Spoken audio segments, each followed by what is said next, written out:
Ladies and gentlemen, brothers and sisters, children of all ages, welcome to the 87th running of the Old Humble Distilling Company Quarantine Happy Hour. Tonight's featured guest is the one and only intergalactic sensation. Uh, Bring his mic up. There he is. Todd Lincoln on my, is this my left? Yeah, he's on my left. Yeah, there he is. Sure enough, I'm near you. Wherever it is, I'm certainly near you. Intergalactic sideshow sensation. And I think we're safe to say intergalactic because I have not seen any sideshow acts from other galaxies that are bigger than you. I appreciate that. I mean, it's kind of like saying the World Series just because we happen to have Toronto. Oh yeah, that's true. Like Canada, you're in. The rest of the world, not so much. It's world-ish series. It's totally fun. That's fair. I mean, they don't have any teams in France that are worth watching. Yeah, they barely have any teams in Canada that are worth watching. Well, fair. I went there. I said that. Take that, Toronto. Right. So, yeah. Okay. I'm not looking at chat. I don't know who's here yet. Oh, that's okay. Nobody's watching. Okay. No, I take that back. We have people watching. Hello, people in Facebook world and Twitch world and the YouTube worlds. Thank you for tuning in. Don't forget to subscribe while you're here. I think I should have that banner running on the bottom. Yeah.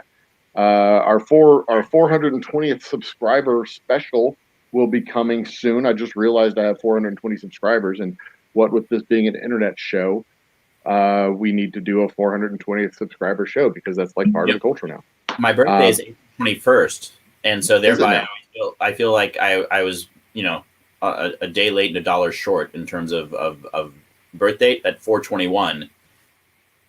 Yeah, there you go. Day late to the party.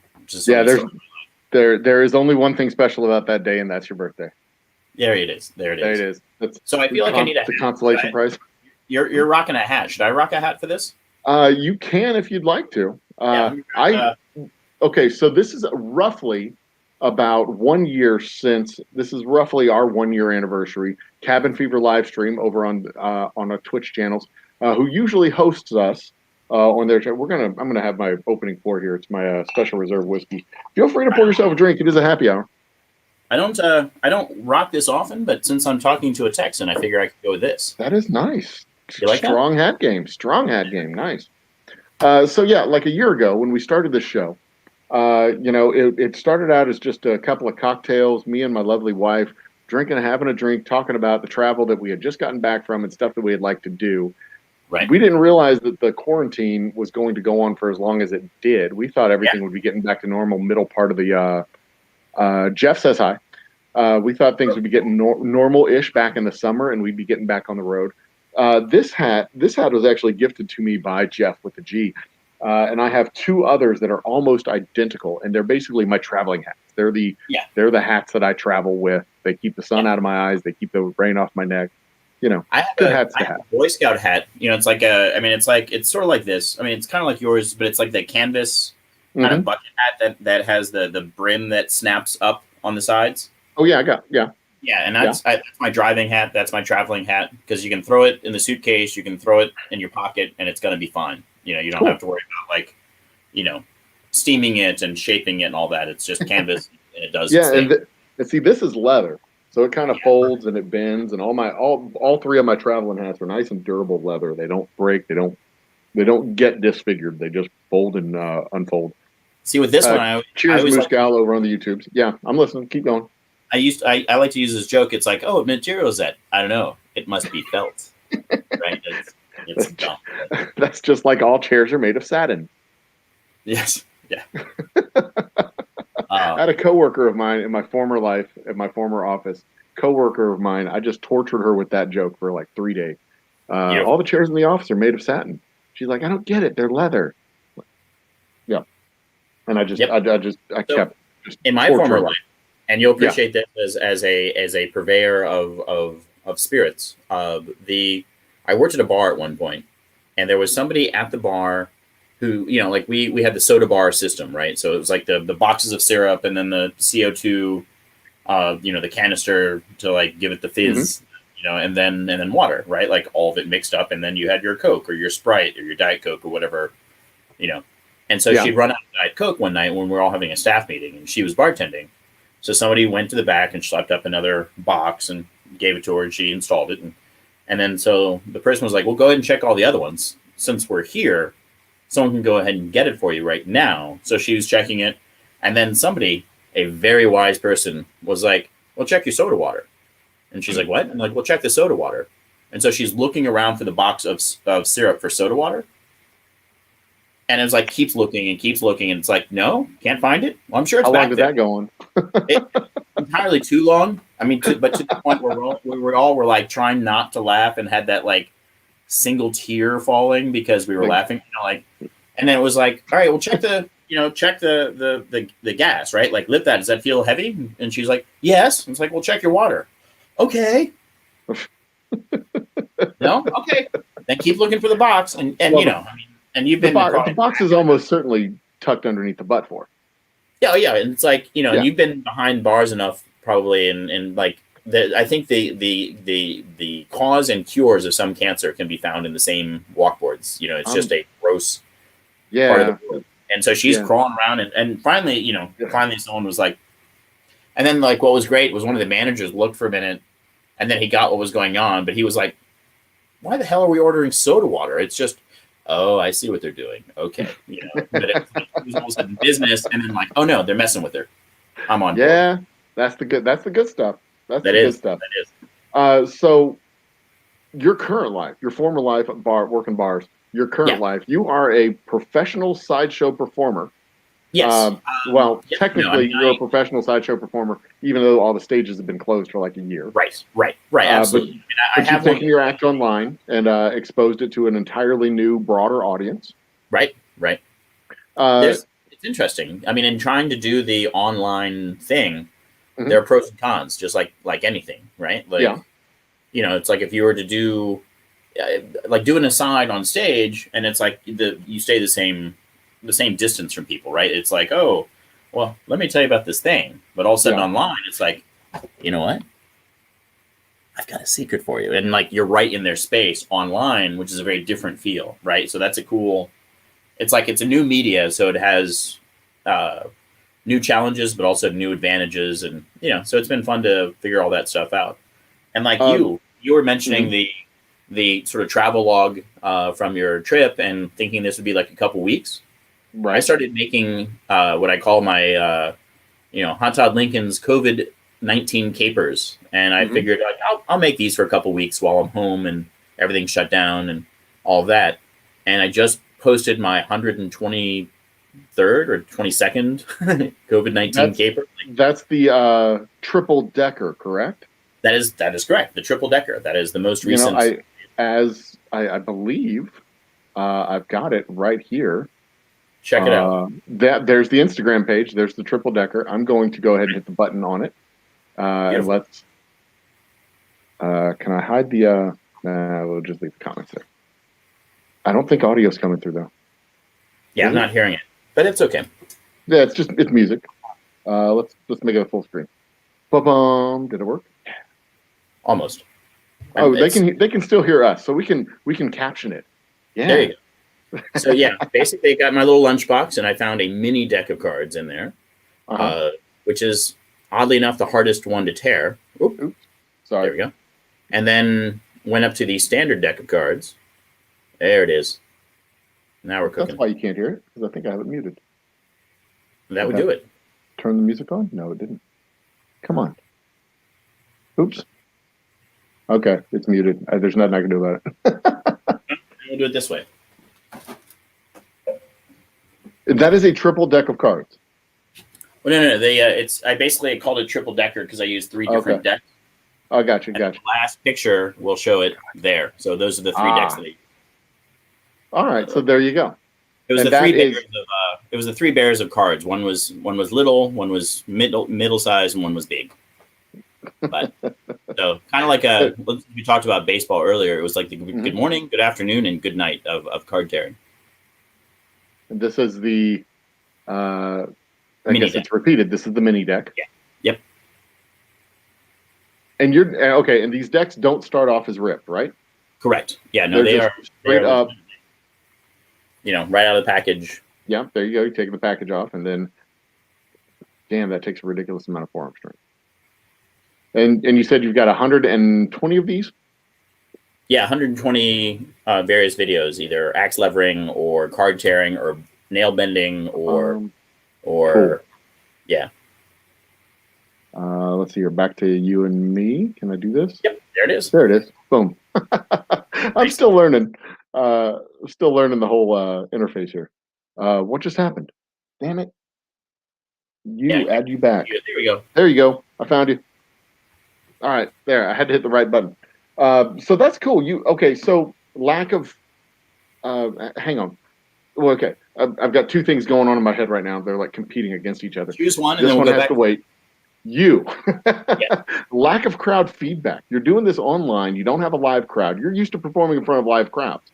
You don't Right. get that crowd feedback when you're doing the oohs and ahs of bending nails or bending horseshoes or I mean, I've seen some of the capers that you're doing, and I mean, you're clearly staying in top form, or somewhat close to top form. Definitely, I want to hit the stage running when I get back to it. So Yeah, but without the crowd feedback, how weird is it just to make these videos? Is it just like practicing in an empty stadium for a baseball player? Not that I know what that's like. In a way, yes. But it's like but I mean, the way I've been looking at it is like this is a sketchbook, right? Like an artist will make a big painting and like put that in a gallery, but then they do a lot of sketches that may never see the light of day, but it kind of reinforces what they're doing and what they're thinking about, right? So, Makes sense. there are only so many strength feats or sideshow feats, and it's like it's helped me refine what I want to do with them. I mean, like one of the things that I've done is like a problematic game of solitaire, right? Like I want to play solitaire, and it's like on a table like this. There's just not room to put 7 cards across, right? Sure. There's just not room. So I was like, oh, well, if I rip the deck long ways, then they're half as wide. Then I can play solitaire, and then for example, I stored the other half because you never know when you need a half a deck of cards, right? And then Right. and that's sort of funny to me. It's like a silly way of solving a problem. But it's nice because these videos that I try to make them a minute long. Yeah. And that way, when I get to the stage, it's not like I'm going to take 20 minutes to do one feat. Like I have a sense of like, okay, I can do this to this to this, boom, we're done, and then move on to the next one. So it's been really nice for a couple of reasons. A, as a sketchbook, and B, it's like living alone and used to going out and doing things. It gives me projects, right? It's like, okay, well, I can work on this one today, or I can work on that thing, or I can, and there are definitely times where it's like, making props or figuring out what I need to do, has been a lot of fun. Yeah. There's also like warmer weather. That was one of the reasons why I started doing this, was just to keep myself busy. Yeah. A couple times a week, keep myself busy, keep doing shows, stay in the practice of doing tours. Right. Being able to talk to human beings and interact with people. I mean, geez, Right. This is for a lot of people. I mean, my wife had Zoom meetings because she was a teacher, is a teacher. Right. But I could go days without talking to other humans who weren't related to me. Right. In my day job, I work alone for the most part. So like, I hear you. Like it's like I was in a Zoom meeting today about like what the future may hold for, when everyone's doing these meetings where some are in the office, some aren't. And there was like Zoom meetings and all that in cubicles. And it's like where I work, it's like I have an office to myself and there's really no one else on site. I'm like, man, I have no idea how I'm going to deal with all these people that I'm going to disturb by having a virtual meeting on site. Like, and everyone's kind of laugh, but it's like, yeah, I'm alone out there. It is what Well, what do you think the future of like your particular medium of performance? What do you think the future is? Is it, or for you specifically? Not so much the industry in general, because I'm sure as long as there's stages, people are going to fill the stages. But for you specifically, are you going to kind of hybrid it and do both? Yeah, I would definitely do both because one, I mean, look at it this way, right? Like we've not had the opportunity to be in the same room, or like for me to be doing a show for you to see what I do. But now, thanks to these, 120 videos, you're like, oh yeah, I've seen a number of things that you do, and like this is cool. And so you have a working knowledge of what I'm doing, even though we are several states away, right? And so what would be nice about clear, you're in Baltimore. Yeah, I'm in Baltimore, which is almost a whole country away from us. Yeah, I was going to say it's several states away in itself, but I think the what's interesting is that like let's say that I come down to you're in Houston, right? Houston, yeah. So if I come down to Houston, all of a sudden, like folks like you and Scabs and others, like, and you know, Mhm. I'll be able to sort of walk on into a show, and people Absolutely. have some idea of what to expect and what's going on, which would be nice, right? And as opposed to like, who's this Hot Todd Lincoln guy? What is that about? I mean, so I think, and I think people Yeah. are going to be hungry to see stuff outside of a screen, right, or outside of their Oh, phone. oh And yeah. I mean, early in the quarantine, one of the first like visceral realizations I had that we were stuck inside, and this is the dumbest thing. We watched Hamilton on Disney Plus, right, and it's a live stage performance done on a TV screen, but it's in front of the crowd, and I'm hearing the crowd go nuts. And I'm like, God, I miss being in the crowd. yeah, yeah. I mean, there's something beautiful about like, well, I mean, most of the shows that I try to do, like the main, I in studying with Harley Newman, who's a very well known sideshow performer. He always stressed the point that when you have an audience, it's not an us versus them thing; it's a Hmm. we thing. Like I want to create an experience, like what we're doing now. It's like we're listening to each other, we're riffing off each other, we're enjoying this conversation, and it's a we. I'm not presenting a thing, and you're just watching the thing, right? Like Right? it's more of and the same goes with an audience. Like you find something happens in that show specifically, and you can riff on that, and people feel very involved. Or I mean, I hosted a burlesque show, and I mean, do we have a rating on this show? Like a It is wide open. all right. So What there was a I guy think it's that I was NR, hosting. no rating. Yeah. Yeah, I was hosting a burlesque show, and this guy was yelling titties after every performer. And I was kind Oh. of like, it was almost like, look, dude, you're at a burlesque show. That's what happens. It's almost like running outside and yelling oxygen and taking gulps of air. Like, what do Right. you, there's no surprise here. Like, you're in the right spot. So I looked at him and I was like, what's your name, man? And he's like, Bill. And I was like, all right, Titty Bill, here's the deal. I'm going to point to you at some point, and I want you to yell titties as loud as you can, but only when I point to you. Right. And he was like, all right. And his friends were, you know, on him about being Titty Bill at that point. And so I talked to some of the other performers, made sure, like, okay, I got to deal with this guy. I got to give him one opportunity, and then he'll be done. And then there was a performer whose stage name is Morna Handful, which is one of the more appropriate names in all of burlesque, you know, because that is the case. That is a quantifiable truth. And so, and Morna was like, go for it. That'll be great. So I said, you know, that act was big on personality. That act was big on talent. And that act was big on, and he goes, titties. I'm like, There you thank you, go. Titty. And I never called on him again. And he behaved himself the rest of the show because he got his moment. And then that was it. So like that became that show. Like that was a big we thing, right? And or others where it's just like, you know, something happens in the audience or someone says something, and like, and it's just fun, and you get in that groove of being in that space, which is Hmm. obviously missing in the online stuff. Because Yeah, like I've you noticed have that to a wait lot. for I mean, it comes in a lot with comedians too, where they kind of feed off the audience, they feed off the yeah, crowd, and I mean they have their set obviously, and obviously, I know that to a large extent stage performers, well, almost to a complete extent, stage performers have like y'all set, right, but there's also opportunities within that stage performance, just like with comedians, to sure, do the crowd interaction. Comedians probably a little bit more, musicians maybe a little bit less. right. Where for you particularly when you're doing live shows, where does that balance fall? I feel like it's like a like the better performers, the better you get at doing it. It's like you're like water. Water's going to find a way of flowing. Like you're Yeah. going to get to where you want to get to, and it may not be the most direct route, but you can like judo around this way or turn around that way and get to a thing, or Mhm. you can, you know, like you can appreciate the moment for what it is, and then that That makes sense. becomes a bonus, right? Like another show, somebody, it was a birthday show that I was doing, and it was my birthday, and I put this show together with people, and like the very first number, someone's doing this like Brazilian carnival like inspired like shot out of a cannon kind of act, like Hmm. high energy. The music was high energy. She was high energy. She's like on her back, you know, and one of the Right. pacers lies off, right?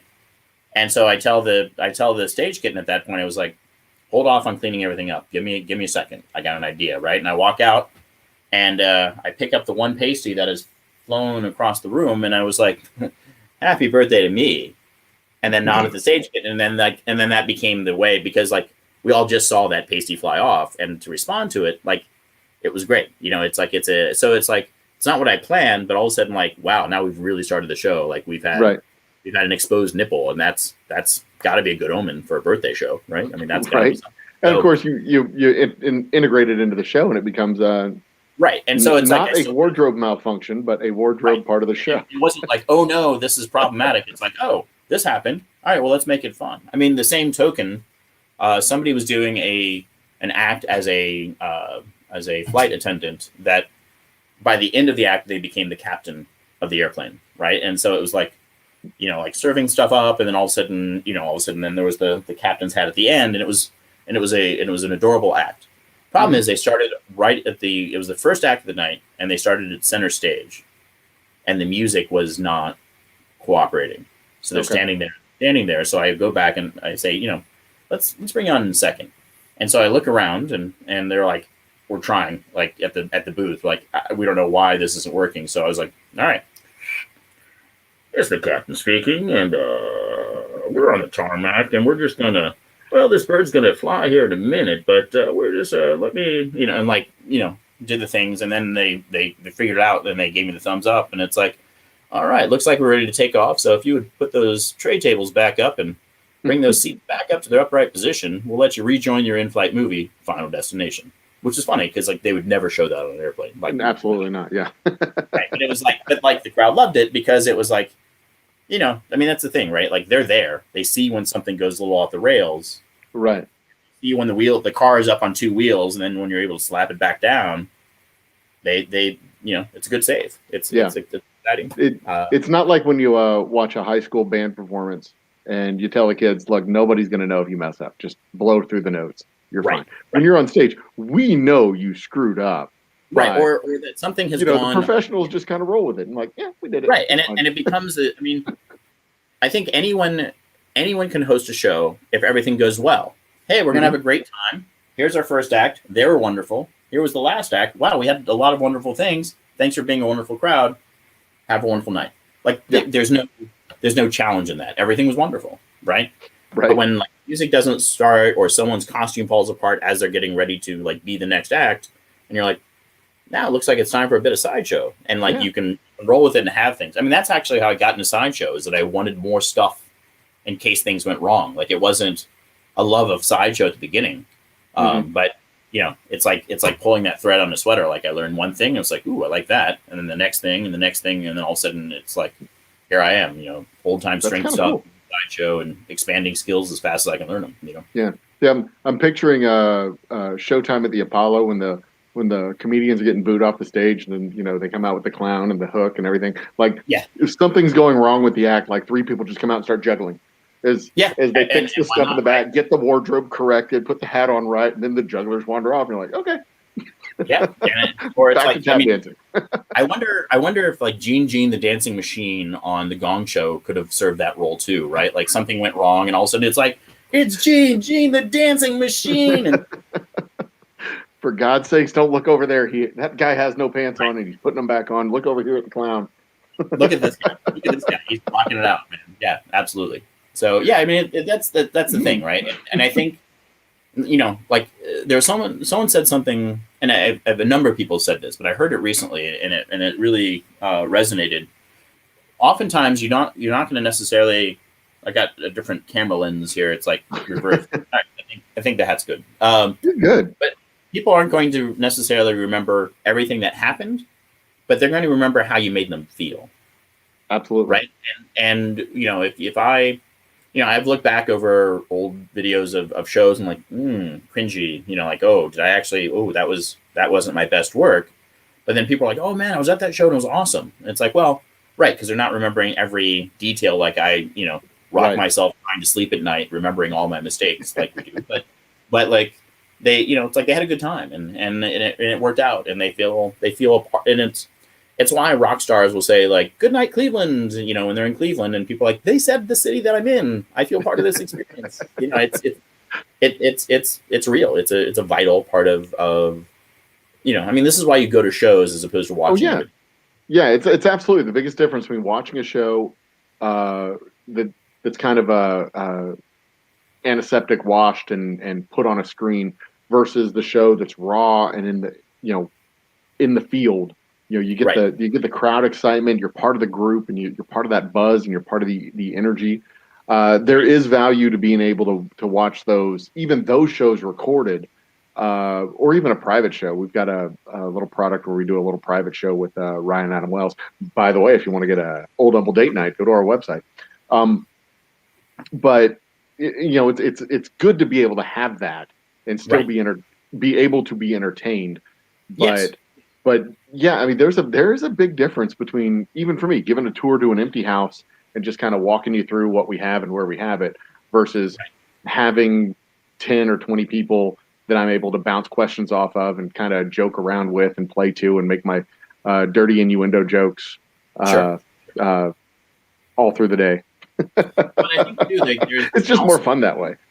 It's like reading the room and being aware of what's going on. It's like, I mean, there was one night, we had a very low attendance at a show. It was a new venue, and the show had been advertised like less than a week before. So we weren't expecting the moon, and we didn't get it. So, it's just fine.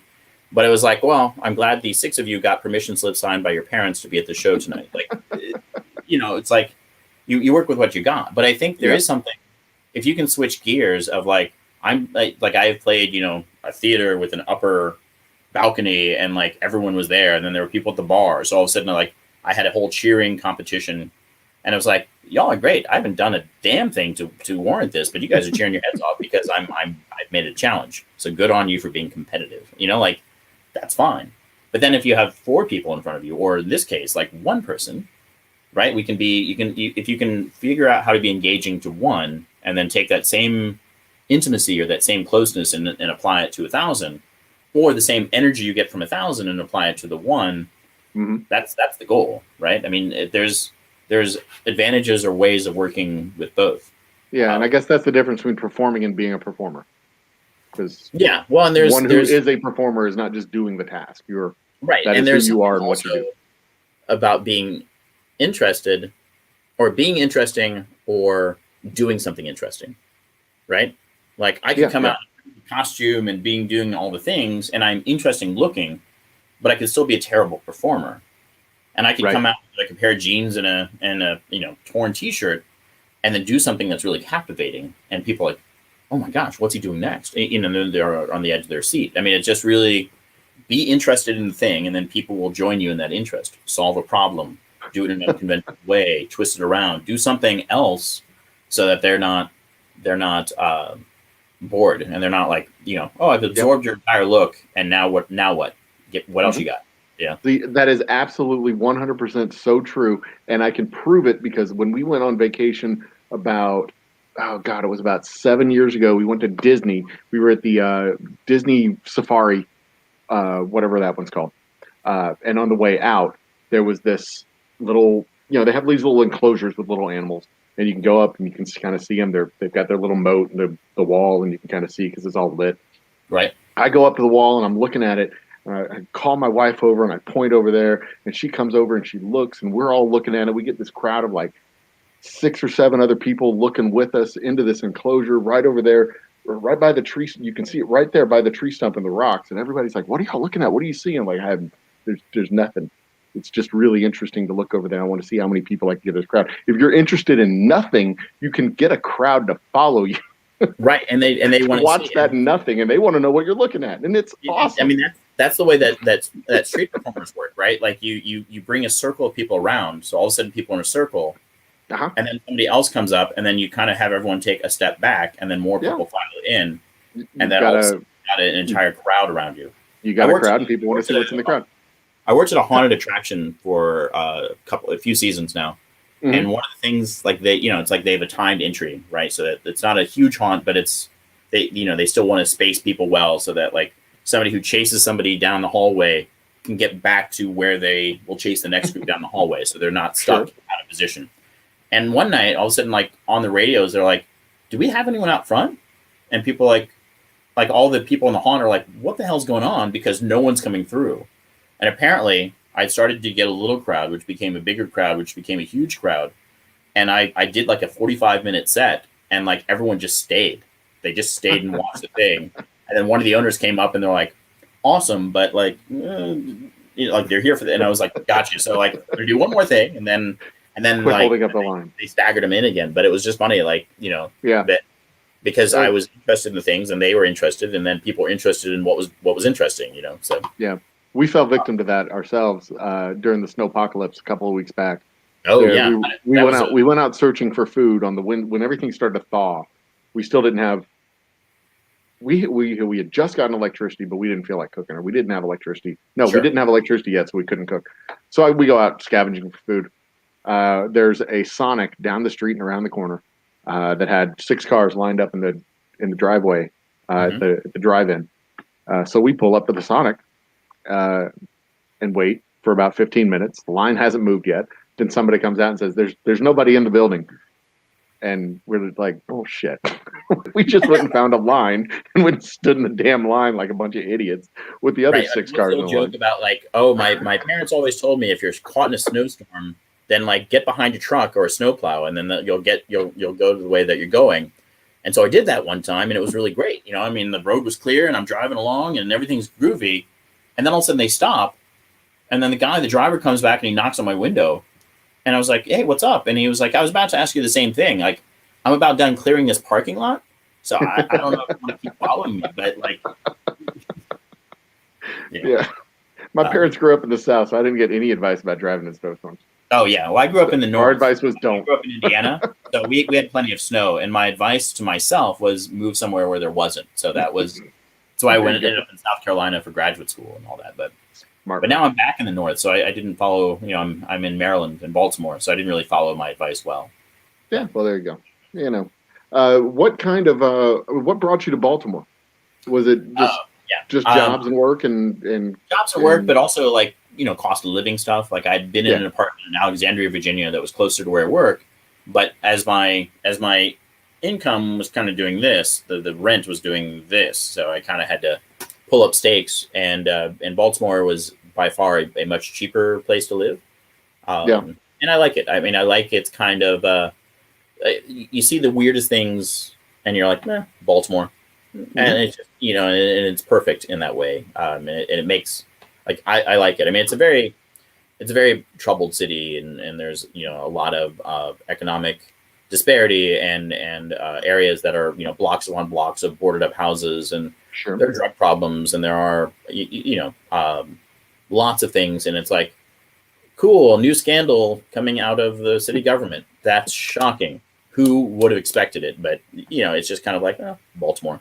Well, there is one historical building in Baltimore. Back in the 1830s, there was a medical school where one young immigrant from France named Jean-Philippe Brito went and got his medical degree. Of course, back in the 1830s, a medical degree is basically how you cut meat off bones and amputate limbs and apply leeches properly.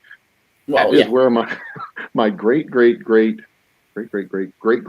I think, is that where he went? No, I think it was just Baltimore Medical School. Oh, perfect. All right, either way, that's cool. It was. I mean, it's not there anymore. It was just one of those 6-month correspondence degree type of things, where you show up and they give you buy your set of knives and they give you a degree and you're out the door. Right.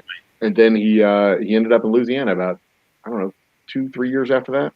Yeah. So he was a vinophile, wine lover, and there is somewhere in Pennsylvania a poem that he wrote that's in the shape of a wine glass. Oh, that's amazing. And I've yet to put eyes on this thing, but I know it exists because I've corresponded. It was just a dumb little random thing where I was in some ancestry forum or something like that, trying to find out some more information on this dude. And this chick says, would he have been in Philadelphia at any point in the 1830s? I'm like, it's entirely possible he could have been in Philadelphia for some party in the 1830s. And she explained what she had. I'm like, well, sounds exactly like something that he would have done. Yep. Well, I mean, so like she had a copy of this, or she? No, she's got it's like in a book, a scrapbook that she has from her great whatever. Yeah, it was. But I tried to get her to make a copy of it. She's like, well, I don't know if we have rights for the book. Like, it's your fucking scrapbook. Ding dong. Anyway. Yeah. Fine, whatever. Right. So maybe she doesn't really have a copy of it. Who knows? Yeah, who knows? That's that's a reasonable ask and an odd answer, you know? Yeah, it was a weird answer. Our friends over at the Devil's Hour Yeah. suggest to us that digital performance will be very likely integral part of performances done with live performances after the apocalypse. I kind of think that's pretty accurate, I because think that's facts. you'll have your own personal portfolio, especially if you've learned how to do the editing and stuff like you've done, Right. uh, editing and overlays and the actual videography stuff. It's like having your own little portfolio of paintings and photos and stuff like Sure. Sure. any other artist would have. And I kind of get the feeling before this apocalypse started a year ago that they're having the digital recording and editing skills wasn't broadly dispersed throughout the performing community. Right. Well, and there wasn't, I mean, Then there wasn't a need for it. right. Well, there's also the sensibility of like, if I have a table, right, I'm going to stack things on this table until that table is full. If my table is this big, then I'll only use this much of the table. It's like no one has any table at home or desk or something that doesn't have stuff everywhere, right? Yeah. And I don't trust the people that do have those kinds of clean desks. That seems something. But I think that it's like, all right, well, there are live shows. There's stuff that we do, and where I'm either in this show or I'm not, or I'm going to the show. I mean, you play to your own people a lot, right? And but I think that now all of a sudden it's like that's off the table. So it's like, all right, well, how do we figure this stuff out?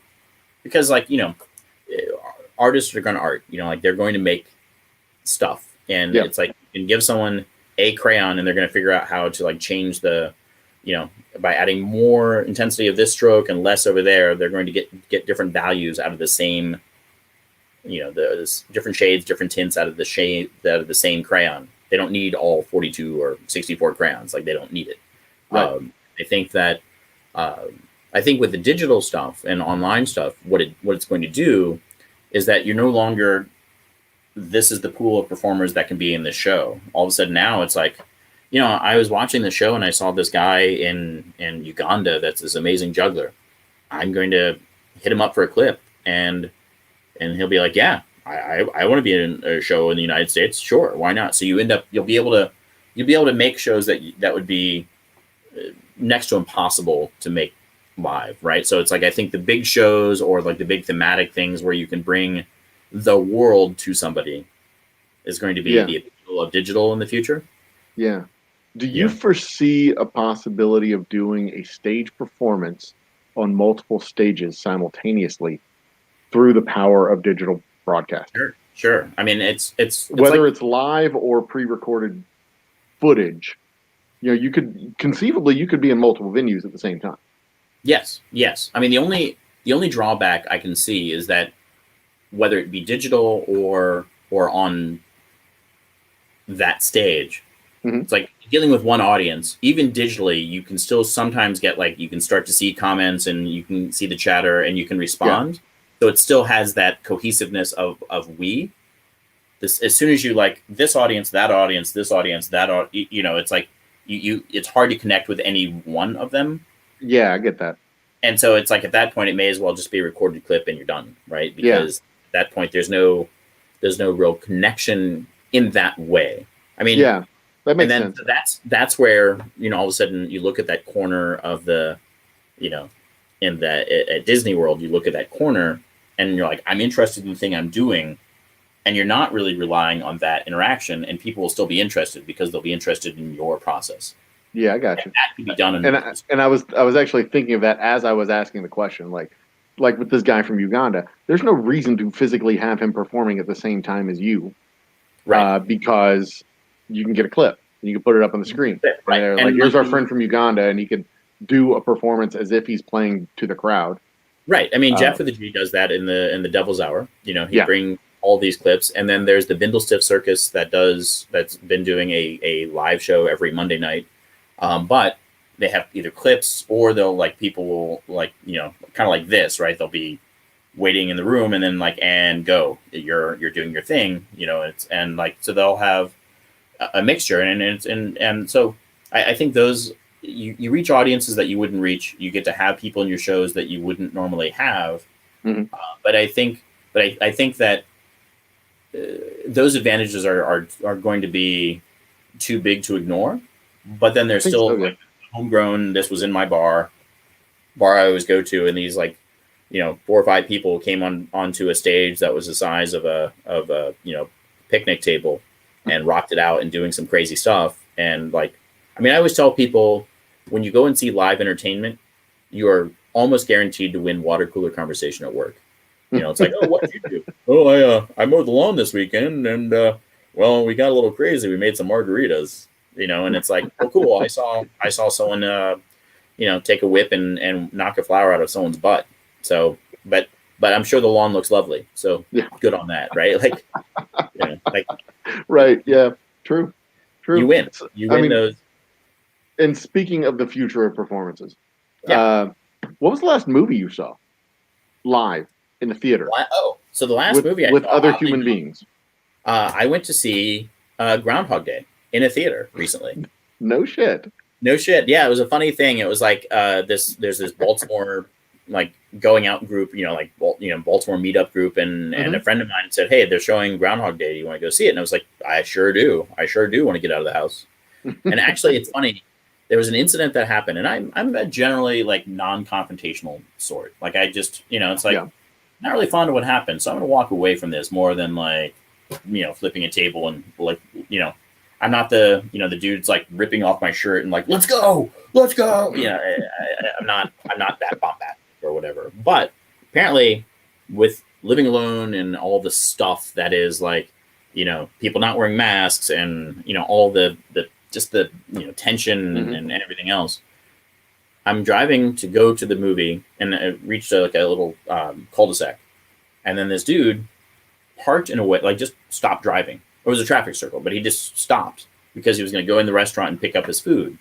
Which cool, but like you're in the middle of a traffic circle. Like that's not a stopping point. Yeah, that's a road there, bud. Right. And so here's the thing: I'm 5'6". I drive a Mini Cooper. Like I am intimidating to no one. I mean, I know this about myself, right? But apparently, the tone that I had, because the guy got out and I honked, and he just kind of shrugged, like, whatever, dude, I'm gonna go get my food. But apparently, a little switch, and I rolled down my window and I was like, hey! And he turns and I was like, move your fucking car! And he looked at me and I pointed to the chaos that he'd now caused of people trying to go around, and he went over and moved his car. And I laughed about it. I mean, the movie's great, but I was laughing about the fact that I guilted this dude into moving his car for most of the night. It's like, well, he's probably seen you bend like steel. This guy has no idea. Maybe, but he's like, oh, that's the guy who bends horseshoes with his bare hands. Yeah, like or he was thinking like, I don't want my car bent. Maybe that's what he was thinking. That's it. Yeah. Maybe he's like, that dude's in that little car could be trouble. Because because those are the ones you worry about. Little dude in a little car is going to call out to me. Right, and I mean, my friend's dad was a sheriff's deputy for a number of years, and he was called out to a bar fight one night, and there was a little dude, who was like covered in blood, and then the other dude that's kind of like exhausted, Worst leprechaun ever. He puts the big dude in the back, and then he puts the little dude in the front because he's taking them both in because they're both drunk, and it's like. And it's almost like the Otis, I guess, from the Andy Griffith show. Like, we're going to put it in a cell just to, like, sleep it off and then, like, let y'all work it out. But the guy in the back was like, I don't know why you're putting him up front. And he's like, hey, pipe down. He's like, no, man, I'm not trying to cause anything. But that blood on that dude's shirt, that's all mine. And, like, little dude had kicked his ass. And he was like, you got the more aggressive one. So good luck, officer. And he's just sitting on the seat next to him, and he's like, "Yeah, I sure did kick his ass." Like I had to stand on a stool to do it, but I'll do it again. Damn it! Do it, yeah. I mean, there was a buddy of mine who was a repo guy and a huge guy, and I said, we always got along famously. But I asked him one day, I said, "So, like, let's say we got into it over something. I can't imagine what, but I decided that I was going to kick your ass. What would that involve? How would that look like?" And he's like, "Well, I suggest you pack a lunch. It's going to take you a while, but I bet you could do it." I was like, that's a really good answer. I will pack a lunch. Yeah, why not? And then probably like I would get to lunch and be like, yeah, actually this food's pretty good. And I'm no longer like, we're good. We're fine. And then like share the lunch, and then like there's no need to fight anymore because everybody's happy. Right, exactly. You both had a Snickers and you're no longer angry. Right. Yeah. No longer hangry. Yeah. Uh, too funny. But This obviously is not the first time you watched Groundhog Day, or I am correct. assuming it wasn't the first time It you was watched not. It was Groundhog Day not the because first it's time. Yeah. 2021, Right. and people, if you haven't watched Groundhog Day yet, then I don't know what's wrong with Yeah. you. You. Yeah. I mean, hell, even my kids have seen it several times because they're my kids, and I've watched Groundhog Day several times since they've been born. Or was it So, the fact that you only watched it once and it just kept repeating? well, I've watched it once, and every other time after that, I've told my kids it's the sequel. Still not, they've still never not fallen for that joke. That's amazing. We sit down to watch the sequel to Groundhog Day, and it's just the same show. And he's That's like, Dad. And next year, when we sit down and watch it in February, and I say, oh, they finally made the sequel. And they're going to sit down and be all excited, and it's going to be the same show. And I am unrepentant about that. Absolutely unrepentant. When they either take you to the home or they murder you in your sleep, they will just mention that story, and there will not be any charges pressed. They will. I'm certain of it. Out of that courtroom free and clear. I'm certain of it. And as they're putting the pillow over my face, they will say, "It was never the sequel," and they just right. Yeah. And then the last thing you'll hear is like, "I got you, babe." Right. So, what is your favorite scene? I think where, yeah, I mean, there's so many, but I think it's where he punches Ned. I mean, it's just like not even. There's no ifs, ands, or but about it. It's like, it's Ned, and then Ned goes flying. I mean, it always cracks me up, or like where excellent timing on that scene too, or where he's also waiting for that kid to fall out of the tree, and then he catches the kid who falls out of the tree, and then the kid goes off, and he's like, "You're welcome." You never thank me.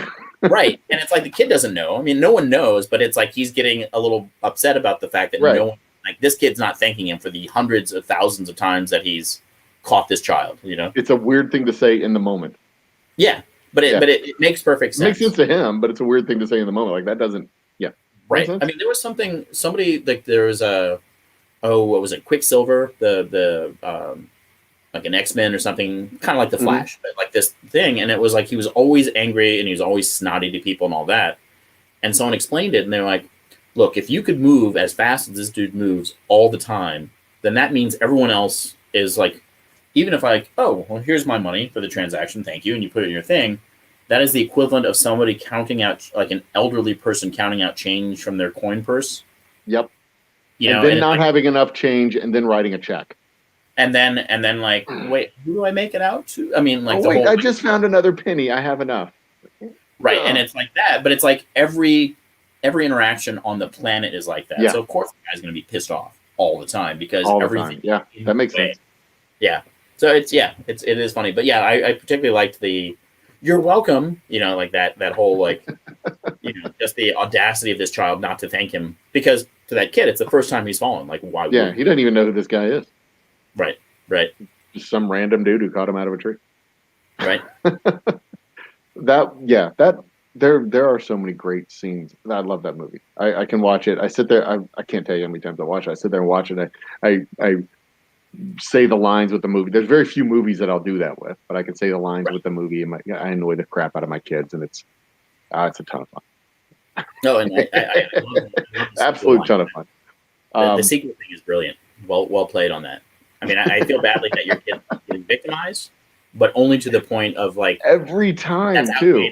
Every time, because it's like it's been a year since we watched it, and it's every year in February on Groundhog Day we watch Groundhog Day. So they should know. They should know by now, but there's enough time in between the two. Clearly, that they don't have a diary at this point, because you would think at some point that would be an entry and they would review it, right? You'd think. So I don't think people actually read their own diaries, though. So like with Scabs, our buddy Scabs, right? Yeah. Like, he does I'm going to take a plastic fork and make it metal. Like, every time he does that, it kills me. It is the funniest thing I've ever seen, and I can watch him do it. Yeah. But there's, like, for certain people. I had to think about that one for a second. I remember that joke. Yeah. Yeah, like, for certain people, like, there's a thing, like, it's the funniest thing they've said, or it's the most, whatever. And I was recently reminded, my friend out in California, like, he and I gossip like schoolgirls when we get together. We're just, we click and we get it, and all that. But But there was this funny thing where I was driving one day, and for him, this is the funniest story I've ever told, like the funniest thing that's ever happened to me. And then like being a sideshow performer and working in museums and working behind a bar, like I've had a lot of varied experiences over my life, right? Yeah.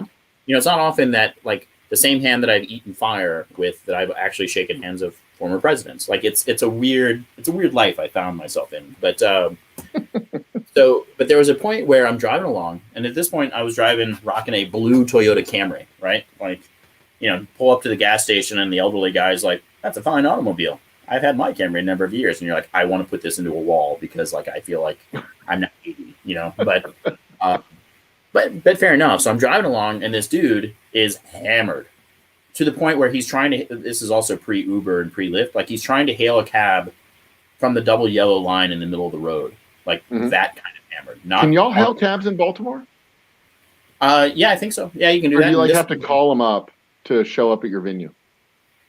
No, you can hail them. I mean, it depends on where it is, but yeah.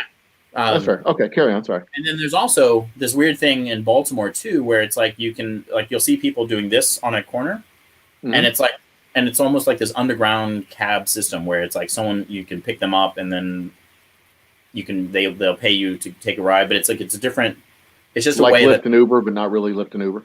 Right, but not organized and not just people showing up. Okay, cool. Yeah, sorry about that. Carry on.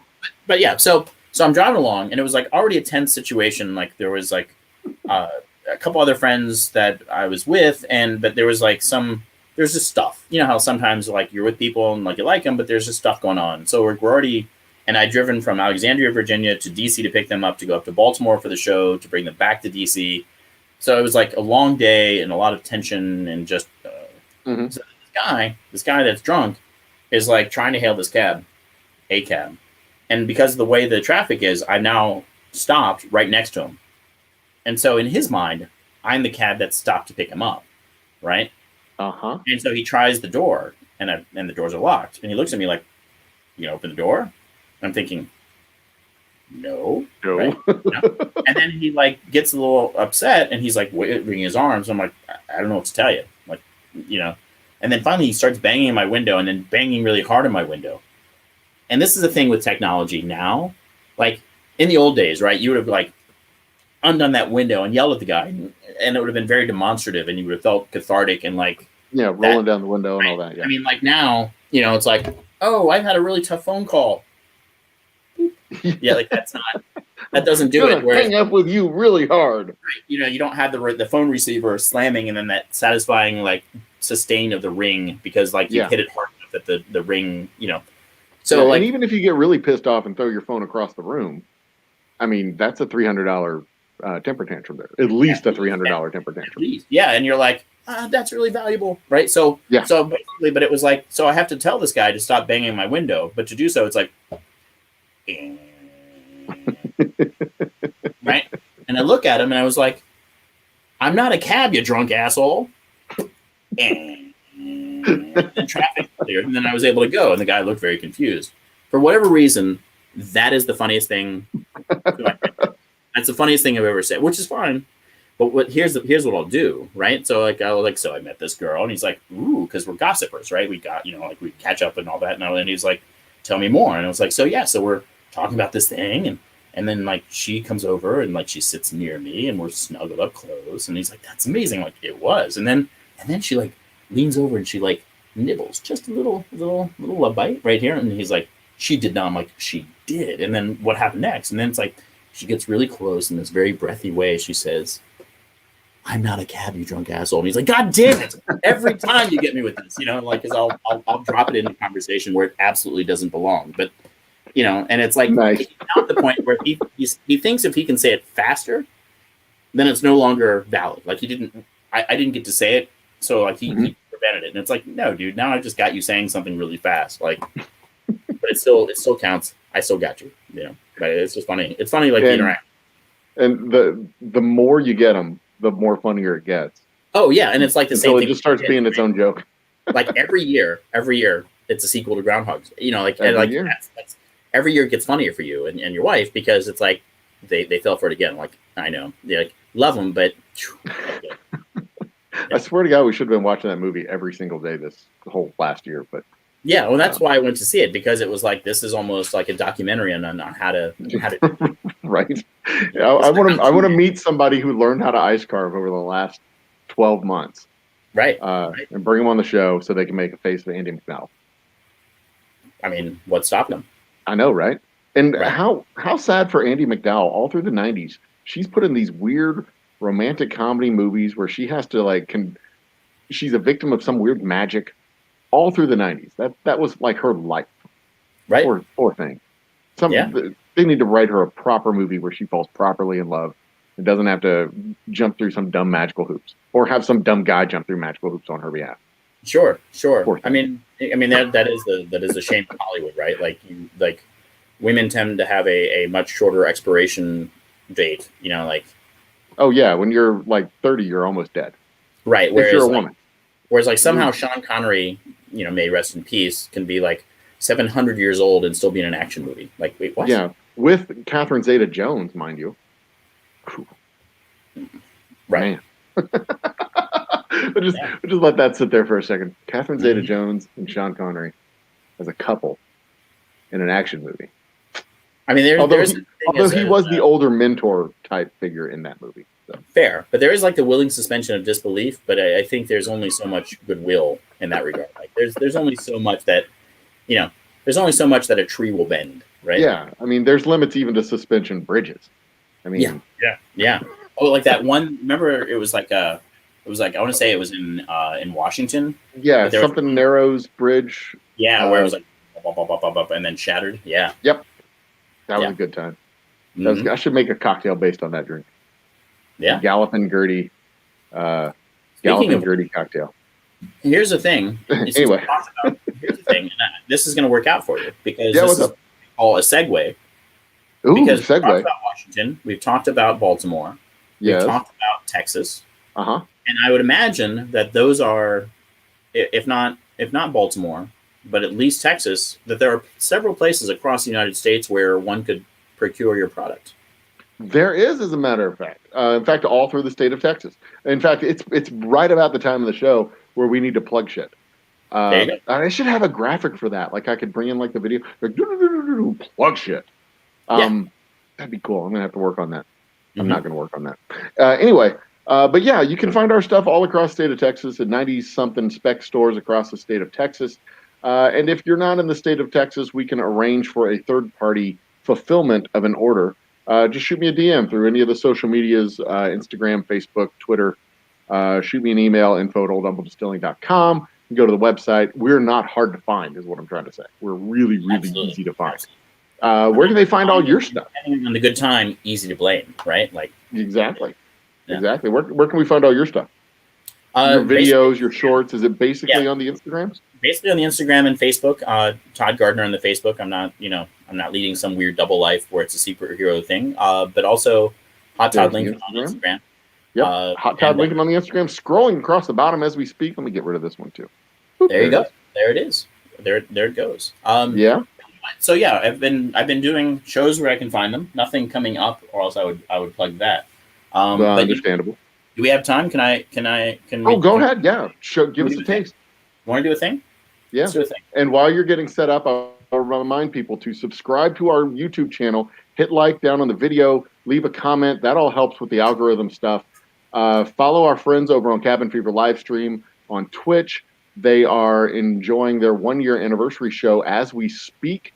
And I'll be flipping over to them probably in the next 20 minutes or so after kind of everything settles down here and I put the kids to bed.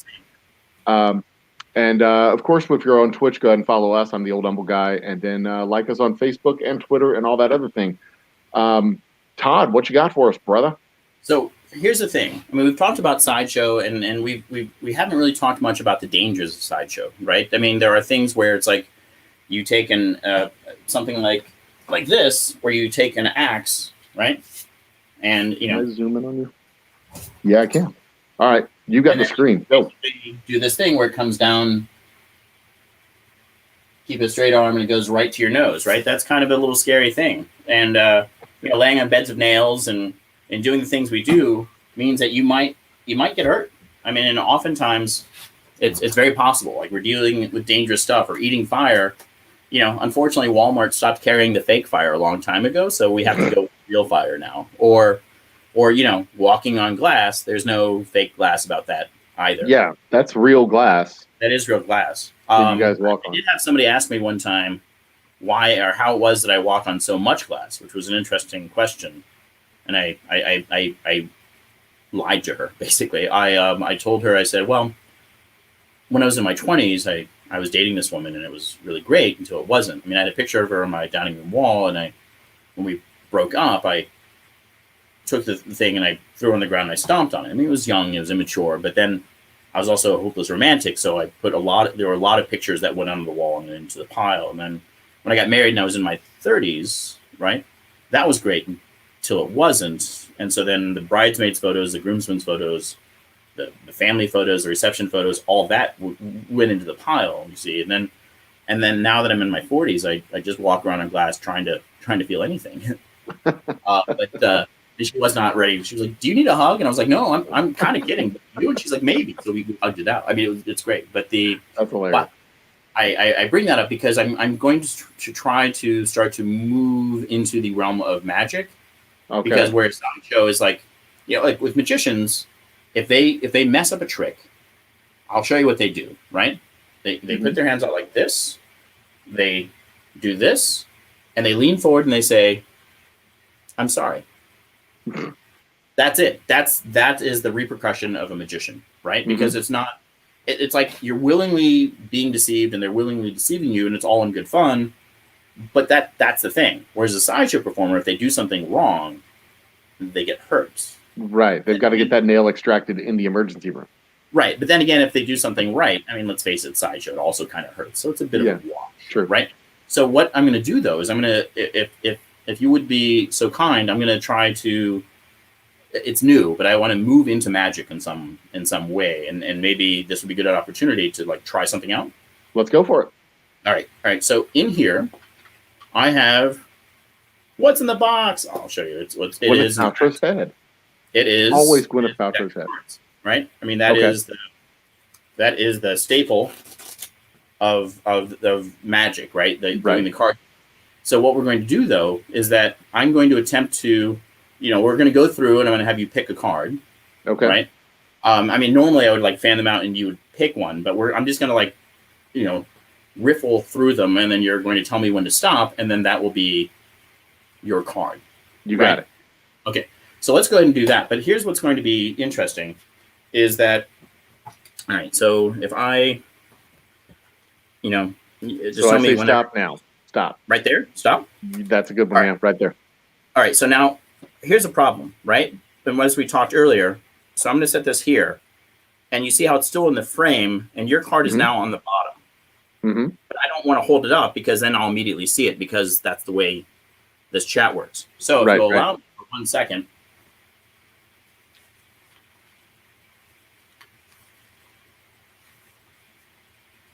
I mean, one would think if I just take off my glasses, I'd be unable to see it, but that works for me usually. Okay. So I think is that the stack there? Yeah. Okay. And is this all right? Do you see a card here? I do see a card there. Yes, indeed. All right. I won't ask you what it is because that would totally defeat the whole thing. Exactly.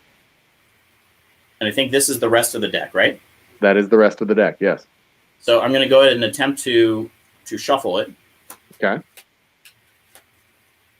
Chances are I'll probably do this better blindfolded because I'm not really a good card shuffler. It's close. It felt close-ish. Let's try it again. Okay. Ooh, nice little bridge shuffle. It sounded close, yeah. Yeah, very good. Okay. Nice, satisfying. This is shuffled. You are you okay with the shuffling? I'm satisfied with that. Yep. Okay. Cool. All right. So I'm going to take this off. Now we have the deck in front of us. All right. Now this is where it gets a little bit interesting. Is the fact that I'm a sideshow performer, and as we all know, old habits are hard to break. Kind of digging this hat. I'm going to keep that on. All right. So that's empty. Get rid of that. But in here, again, what's in the box? This is danger. This is a box called consequence. Okay.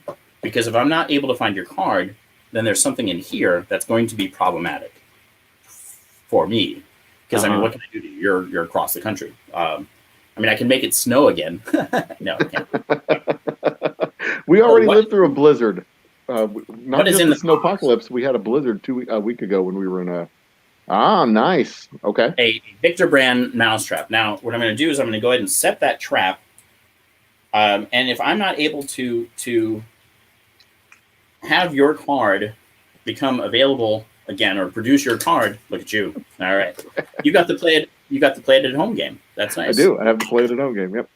All right. So what we're going to do is I'm going to take these cards and I'm going to flick them not once, not twice, but thrice. Let's see if I can find one other fun thing. Card still in view. Good. Okay. I'm going to this is going to be great. All right. So I'm going to flick these not once, not twice, but thrice, and your card will have magically gone to the bottom of the deck. Mm-hmm. Right. Cool. If it's there, awesome. If not, that's my and I don't want this. My Right. Okay. So don't fuck this up. It's on me. Got it. Right. I almost feel like right now with the hat, when it like a certain way, it's like I should have a guitar and like little whiskers going, ham bone. You could pull that off. Yeah, absolutely. Yeah. I could. I'm going for crazy prospector. That should be my next. All right. So let's do this. I'm going to flick it once, twice, thrice, and boom, your card's going to be on the bottom, or this on my tongue. Right. Okay. Okay. Once, twice, thrice. And the reason I do it 3 times is I really like the word thrice. I like the way it feels in the throat. It makes me sound really erudite and shit, right? So that's kind of nice. Once, twice, a thrice. Boom. That is your card, right? That is not my card. That is not your card. No, it's not my card. card. Like I said, magic is new. So we're going to... You weren't going to let me do... I mean, you were just going to let me do that. You weren't going to stop me or anything. Go right ahead. All right, so let's do this. All right. I mean, you're a somewhat reasonable guy, and you have kids. Do they do book reports? They do. Okay. And if you turn one in late, then they still get credit. It's just not as much credit. It might be half credit, right? I mean, that's the way. Like that. Yeah. Yeah. So can I go for half credit? Go for it. Okay. So what we're going to do is we're going to go for half credit. We're just going to set those there. We're going to go for half credit. All right. So what I'm going to do is I'm going to shuffle these again because obviously that didn't work. Although, honestly, I'm not used to handling such a small deck. Thank you very much. You made that dirty, not me. Okay. Okay. We're going to try to shuffle these. You know, it is a little trickier, but we'll see what we can do here. I think when you rip the top part off, it's a circumcised deck, right? Sure. Yeah. Mazel tov. Very nice. Okay. Enjoy the brisket. Okay. But anyway, that is a deep cut Jewish joke. Deep cut. Anyway. Yeah. All right. All right. We're going to shuffle these one more time. I feel like I might be closer on this one. I hope because yeah, I'm feeling like I'm close. Okay. So once. Well, the odds are in your favor because you're only working with half the card. Well, but it's the same cards. I mean, they're still the same. I was trying to help you out. I know, but I'm not falling for the banana in the tailpipe. Okay, but another movie reference, right? All right, so I'm going to flick this once, twice, thrice again. Boom, and there it is. It's going to be on the bottom. I feel like I'm close. Oops, camera weird. That is closer, but it's not correct. Not correct. Darn it. All right. Wow, the silence is deafening. All right, look, we're gonna go one more time. I'm gonna go for like quarter credit, and if I don't get it, then that's it, right? That's it. Sure. Okay. Because I mean, you've already been patient, and we're running overtime, I'm sure, on your show, so we're gonna go for quarter credit. God. You know, yeah. No, and it's funny because it's like, yes. What's really valuable about that is like when I rip a deck and like you said, wow, which is great, but some people don't say a word, and that's really handy for performers to have a moment to think on stage in complete silence and to gather themselves. We flourish when we have absolutely no response. That's a really zen moment for us. Oh, you know what though? I've kind of screwed up though. Because as you can see, I mean, I could shuffle these, but it's all going to be the same result. You see that what's missing right up here is that there's no number anywhere on these cards at that point, right? I mean, Yeah. this could be your card, but it's not. There's no indication of suit or what card it is, and you know, I owe you more than that. I said I was going to find your card. I didn't say that I was going to find something close to your card, right? Right. So Correct. so that's it. So no more options. I'm just going to move this out a little bit, and God